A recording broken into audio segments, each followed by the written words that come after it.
UNESCO has just adopted a resolution that Israel says denies the deep historic Jewish connections to holy sites in Jerusalem. Israel's concerns about the UN cultural body have increased since UNESCO states admitted Palestine as a member in 2011. Last week, Israel suspended its ties with UNESCO over the resolution, which uses only the Islamic name Haram al-Sharif for a hill town compound sacred to both Muslims and Jews. The site, including the Western Wall, a remnant of the biblical temple and the holiest site where Jews can pray. For more, let's talk now to Iris Mackler, who's in Jerusalem. Iris, tell us a little bit more about the content of this resolution.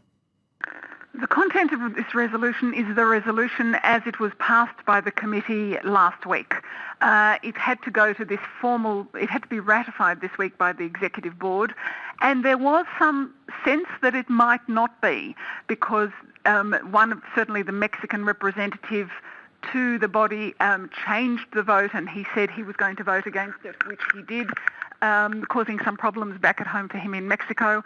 There were also some other challenges coming through, but nevertheless, what we saw today is basically a rerun of what we saw in the committee. A large majority voting for this bill, this resolution of UNESCO, which does not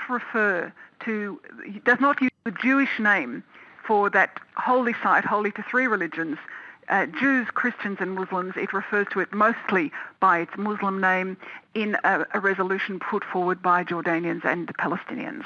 Now, that resolution was opposed by Israel, of course, but it was also opposed by some other UN members as well.